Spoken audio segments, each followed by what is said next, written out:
Hi friends, ನಿಮಗೆಲ್ಲ ಮತ್ತೊಂದು ವಿಡಿಯೋಗೆ ಸ್ವಾಗತ. ಫ್ರೆಂಡ್ಸ್, ಬ್ರಿಟಿಷರು ಭಾರತಕ್ಕೆ ಹೇಗೆ ಬಂದರು, ಭಾರತದಲ್ಲಿ ಇದ್ದಂತಹ ರಾಜರುಗಳನ್ನು ಯಾಮಾರಿಸಿ ಅವರಿಂದಲೇ ವ್ಯಾಪಾರ ಮಾಡೋದಕ್ಕೆ ಒಪ್ಪಿಗೆಯನ್ನು ಹೇಗೆ ಪಡ್ಕೊಂಡ್ರು, ಕೇವಲ ಭಾರತಕ್ಕೆ ವ್ಯಾಪಾರಕ್ಕೆಂದು ಬಂದ ಬ್ರಿಟಿಷರು ಅವರ ದೇಶದಿಂದ ನಮ್ಮ ದೇಶಕ್ಕೆ ಬಂದೂಕು ಪಿರಂಗಿಗಳನ್ನು ಸೈನಿಕರನ್ನು ತರಿಸುವಾಗ ಭಾರತೀಯ ರಾಜರು ಇದಕ್ಕೆಲ್ಲ ವಿರೋಧ ಮಾಡಲಿಲ್ವಾ? ಹೀಗೆ ಇಡೀ ಭಾರತವನ್ನು ಬ್ರಿಟಿಷರು ಹೇಗೆ ತಮ್ಮ ಕೈವಶ ಮಾಡಿಕೊಂಡ್ರು ಅಂತ ಸಂಪೂರ್ಣ ಇತಿಹಾಸವನ್ನೇ ಇವತ್ತಿನ ಈ ಒಂದು ವಿಡಿಯೋದಲ್ಲಿ ಹೇಳ್ತಾ ಹೋಗ್ತೀವಿ. ಬನ್ನಿ ಫ್ರೆಂಡ್ಸ್. ಆಗಿನ ಸಮಯದಲ್ಲಿ ಯುರೋಪ್ನಲ್ಲಿ ದವಸ ಧಾನ್ಯಗಳಿಗೆ, ಮಸಾಲಾ ಪದಾರ್ಥಗಳಿಗೆ ಅತಿ ಹೆಚ್ಚು ಬೇಡಿಕೆ ಇತ್ತು. ಇದರಿಂದ ಅಲ್ಲಿನ ವ್ಯಾಪಾರಿಗಳು ಬೇರೆ ಬೇರೆ ದೇಶಗಳಲ್ಲಿ ದವಸ ಧಾನ್ಯಗಳು, ಮಸಾಲಾ ಪದಾರ್ಥಗಳು ಎಲ್ಲೆಲ್ಲಿ ಸಿಗುತ್ತೆ ಅಂತ ಹುಡುಕೋದಕ್ಕೆ ಶುರು ಮಾಡಿದ್ರು. ಆಗ 1497ರಲ್ಲಿ ಪೋರ್ಚುಗೀಸ್ನ ವಾಸ್ಕೋಡಿಗಾಮ ಮೊದಲ ಬಾರಿಗೆ ಭಾರತಕ್ಕೆ ಸಮುದ್ರ ಮಾರ್ಗವನ್ನು ಕಂಡುಹಿಡಿತಾನೆ. ಹೀಗೆ ಬ್ರಿಟಿಷರಿಗಿಂತ ಮುಂಚೆ ಪೋರ್ಚುಗೀಸರು ಭಾರತಕ್ಕೆ ಬಂದು ಇಲ್ಲಿನ ಕೆಲ ಪ್ರಾಂತ್ಯಗಳ ರಾಜರುಗಳನ್ನು ಯುದ್ಧದಲ್ಲಿ ಸೋಲಿಸಿ ಮುಂಬೈ, ಗೋವಾ ಹಾಗೆ ಮಂಗಳೂರನ್ನು ವಶಪಡಿಸಿಕೊಂಡು ವ್ಯಾಪಾರವನ್ನು ಶುರು ಮಾಡಿದರು. ಹೀಗೆ 1500ರಿಂದ 1600ರವರೆಗೆ ಅಂದರೆ 100 ವರ್ಷಗಳವರೆಗೂ ಪೋರ್ಚುಗೀಸರು ಮಾತ್ರ ಭಾರತದಿಂದ ಮಸಾಲಾ ಪದಾರ್ಥಗಳನ್ನು ತಗೊಂಡು ಹೋಗಿ ಲಾಭವನ್ನ ಮಾಡ್ತಾ ಇದ್ರು. 1600ನೇ ಇಸವಿಯ ನಂತರ ಬ್ರಿಟನ್ಗೆ ಸೇರಿದ ಈಸ್ಟ್ ಇಂಡಿಯಾ ಕಂಪನಿ ಬ್ರಿಟನ್ನ ರಾಣಿಯಾಗಿದ್ದ ಕ್ವೀನ್ ಎಲಿಜಬೆತ್ತಿಂದ ಒಪ್ಪಿಗೆಯನ್ನ ಪಡೆದು ನೆದರ್ಲ್ಯಾಂಡ್ಗೆ ಸಂಬಂಧಿಸಿದ ಒಂದು ಕಂಪನಿಯ ಜೊತೆ ಸೇರಿ ಪೋರ್ಚುಗೀಸರು ಯಾವ ಮಾರ್ಗದ ಮೂಲಕ ಭಾರತಕ್ಕೆ ಬಂದರೋ ಅದೇ ಮಾರ್ಗದಿಂದ ಬ್ರಿಟಿಷರ ಈಸ್ಟ್ ಇಂಡಿಯಾ ಕಂಪನಿ ಕೂಡ ಭಾರತಕ್ಕೆ ಬರುತ್ತೆ. ಈ ಈಸ್ಟ್ ಇಂಡಿಯಾ ಕಂಪನಿಯವರಿಗೆ ಸೂರತ್ನಲ್ಲಿ ಅವರ ವ್ಯಾಪಾರವನ್ನ ಮಾಡ್ಕೊಳ್ಳೋದಕ್ಕೆ ಅನುಮತಿಯನ್ನ ನೀಡಿದ್ದು ಆಗ ಮೊಘಲ್ ಸಾಮ್ರಾಜ್ಯವನ್ನ ಆಳ್ತಾ ಇದ್ದ ಜಹಾಂಗೀರ್. 1500ರಿಂದ 1600ರವರೆಗೆ ಭಾರತದಲ್ಲಿ ಪೋರ್ಚುಗೀಸರು ಮಾತ್ರ ವ್ಯಾಪಾರವನ್ನ ಮಾಡ್ತಾ ಇದ್ರು. ಪೋರ್ಚುಗೀಸರು ಭಾರತದಿಂದ ಅತಿ ಕಡಿಮೆ ಬೆಲೆಗೆ ಮಸಾಲಾ ಪದಾರ್ಥಗಳನ್ನು ಖರೀದಿ ಮಾಡಿ ಅತಿ ಹೆಚ್ಚು ಆದಾಯವನ್ನ ಮಾಡ್ಕೊಳ್ತಾ ಇದ್ರು. ಆದರೆ 1600ನೇ ಇಸವಿಯ ನಂತರ ಬ್ರಿಟಿಷರಿಗೆ ಸೇರಿದ ಈಸ್ಟ್ ಇಂಡಿಯಾ ಕಂಪನಿ ಹಾಗೆ ಡಚ್ ಕಂಪನಿ ಇಬ್ಬರು ಕೂಡ ವ್ಯಾಪಾರ ಮಾಡೋದಕ್ಕೆ ಬಂದಾಗ ಭಾರತದ ಮಸಾಲಾ ಪದಾರ್ಥಗಳಿಗೆ ಇನ್ನೂ ಕೂಡ ಬೇಡಿಕೆ ಹೆಚ್ಚಾಯಿತು. ಇದರಿಂದ ಈ ಮೂರು ಕಂಪನಿಗಳ ನಡುವೆ ಪೈಪೋಟಿ ಕೂಡ ಹುಟ್ಕೊಳ್ತು.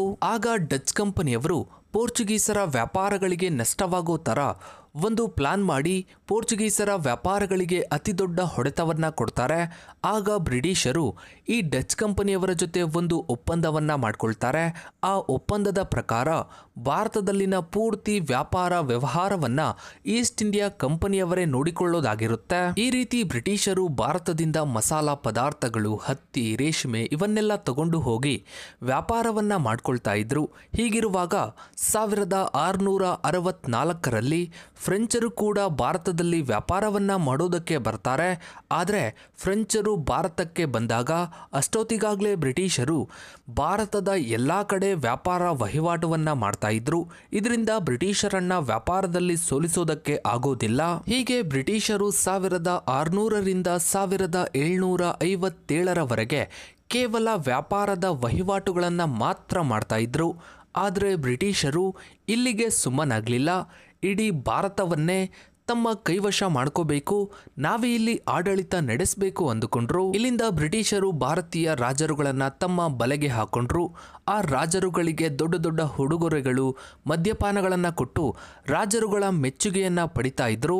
ಇದರ ಜೊತೆಗೆ ಭಾರತದಲ್ಲಿ ತುಂಬಾ ಜನ ಮಹಾರಾಜರು ತಮ್ಮ ಆಧಿಪತ್ಯವನ್ನ ಸಾಧಿಸಲು ಬೇರೆ ರಾಜರುಗಳ ಮೇಲೆ ಯುದ್ಧವನ್ನ ಮಾಡ್ತಾ ಇದ್ರು.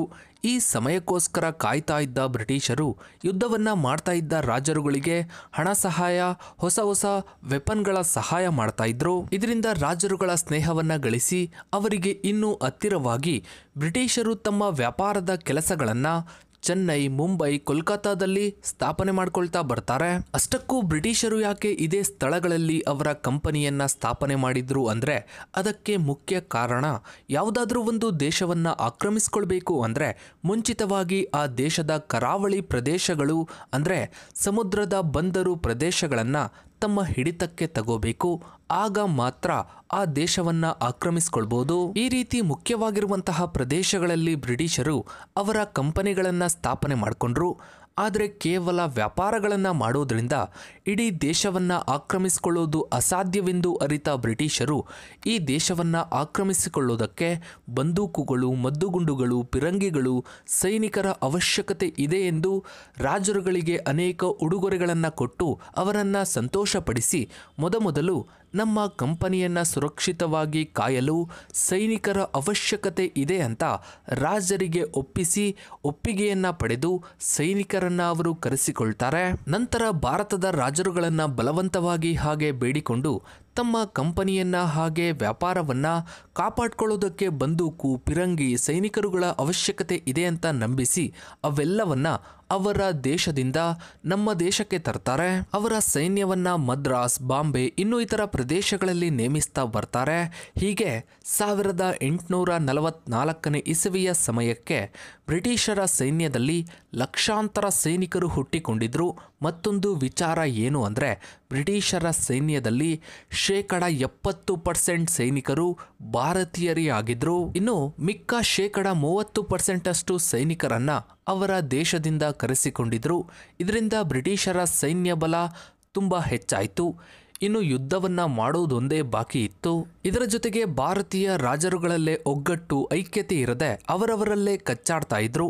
ಮೊಘಲ್ ಸಾಮ್ರಾಜ್ಯವಂತೂ ಮರಾಠ ಮತ್ತು ಸಿಖ್ಖರಿಂದ ಅನೇಕ ದಾಳಿಗಳಿಗೆ ಒಳಗಾಗ್ತಿತ್ತು. ಹೀಗೆ ಇವರ ನಡುವೆ ಯುದ್ಧಗಳು ನಡೀತಾ ಇದ್ದಿದ್ರಿಂದ ಬ್ರಿಟಿಷರಿಗೆ ಇದರಿಂದ ತುಂಬಾನೇ ಲಾಭವಾಗ್ತಾ ಇತ್ತು.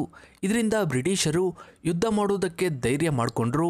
ಅಂದಿನಿಂದ ಕ್ರಮವಾಗಿ ಭಾರತದ ರಾಜರುಗಳ ಮೇಲೆ ಯುದ್ಧವನ್ನ ಮಾಡ್ತಾ ಬಂದ್ರು.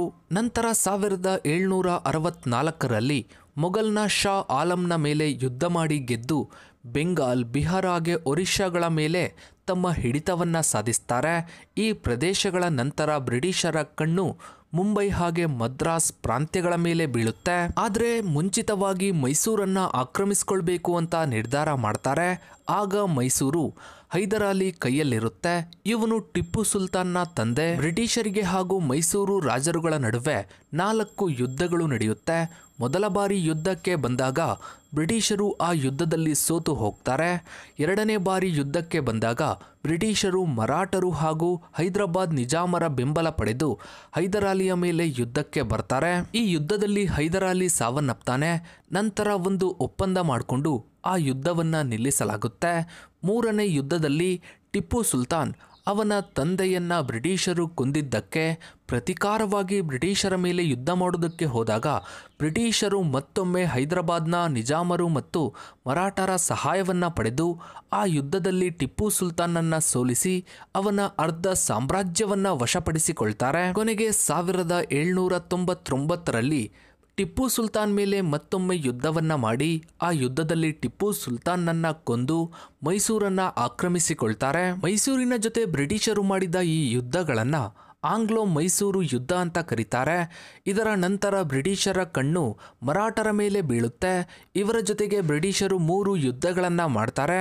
ಕೊನೆಗೆ ಉಳಿದದ್ದು ಸಿಖ್ಖರು ಮಾತ್ರ. ಅದರ ಆಳ್ವಿಕೆ ಮಾಡ್ತಾ ಇದ್ದದ್ದು ರಣಜಿತ್ ಸಿಂಗ್. ಬ್ರಿಟಿಷರು ರಣಜಿತ್ ಸಿಂಗ್ ಬದುಕಿರೋವರೆಗೂ ಅವರ ಮೇಲೆ ಯುದ್ಧವನ್ನ ಮಾಡೋ ಧೈರ್ಯವನ್ನು ಕೂಡ ಮಾಡಲಿಲ್ಲ. ಆದರೆ ರಣಜಿತ್ ಸಿಂಗ್ ಸತ್ತ ನಂತರ ಬ್ರಿಟಿಷರು ಸಿಖ್ಖರ ಮೇಲೆ ಯುದ್ಧವನ್ನ ಮಾಡಿ ಅವರ ಮೇಲೂ ಗೆಲುವನ್ನ ಸಾಧಿಸ್ತಾರೆ. ಆದರೆ ಹೈದರಾಬಾದ್ನ ನಿಜಾಮರ ಮೇಲೆ ಬ್ರಿಟಿಷರು ಯುದ್ಧ ಮಾಡೋದಕ್ಕೆ ಇಷ್ಟಪಡೋದಿಲ್ಲ. ಯಾಕಂದ್ರೆ ಹೈದರಾಬಾದ್ನ ನಿಜಾಮ್ ನವಾಬ್ ಯಾವಾಗಲೂ ಬ್ರಿಟಿಷರಿಗೆ ಬೆಂಬಲವಾಗಿ ಇದ್ದಿದ್ರಿಂದ ಅವರ ಮೇಲೆ ಯುದ್ಧವನ್ನ ಮಾಡ್ತಾ ಇರಲಿಲ್ಲ. ಈ ರೀತಿ ಬ್ರಿಟಿಷರು ಇಡೀ ಭಾರತವನ್ನೇ ಆಕ್ರಮಿಸಿಕೊಂಡಿದ್ರು. ಇನ್ನೊಂದು ವಿಚಾರ ಏನು ಅಂದರೆ ಬ್ರಿಟಿಷರು ಪೂರ್ತಿ ಭಾರತವನ್ನು ಆಕ್ರಮಿಸಿಕೊಳ್ಳಲು 100 ವರ್ಷಗಳ ಸಮಯ ಹಿಡಿದಿತ್ತು. ಸೊ ಇದಾಗಿತ್ತು ಫ್ರೆಂಡ್ಸ್ ಇವತ್ತಿನ ಈ ಒಂದು ವಿಡಿಯೋ. ಭಾರತದ ಇತಿಹಾಸದ ಬಗ್ಗೆ ಮತ್ತಷ್ಟು ವಿಡಿಯೋಗಳು, ಮಾಹಿತಿಗಳು ನಿಮಗೆ ಬೇಕು ಅಂದರೆ ತಪ್ಪದೇ ಕಮೆಂಟ್ ಸೆಕ್ಷನಲ್ಲಿ ಕಮೆಂಟ್ ಮಾಡಿ. ಹಾಗೆ ವಿಡಿಯೋಗೊಂದು ಲೈಕ್ ಮಾಡ್ತಾ ವಿಡಿಯೋನ ಆದಷ್ಟು ಎಲ್ಲ ಕಡೆ ಶೇರ್ ಮಾಡಿ. ನಿಮ್ಮ ಅನಿಸಿಕೆ, ಅಭಿಪ್ರಾಯಗಳನ್ನು ತಪ್ಪದೇ ಕಮೆಂಟ್ ಸೆಕ್ಷನಲ್ಲಿ ಕಮೆಂಟ್ ಮಾಡಿ. ನೀವಿನ್ನು ನಮ್ಮ ಚಾನಲ್ಗೆ ಸಬ್ಸ್ಕ್ರೈಬ್ ಆಗಿಲ್ಲ ಅಂದರೆ ಕೆಳಗಡೆ ಕಾಣೋ ಸಬ್ಸ್ಕ್ರೈಬ್ ಬಟನ್ನ ಕ್ಲಿಕ್ ಮಾಡಿ. ಹಾಗೆ ಪಕ್ಕದಲ್ಲಿ ಕಾಣೋ ಬೆಲ್ ಐಕನ್ ಕೂಡ ಕ್ಲಿಕ್ ಮಾಡಿ. Thanks for watching.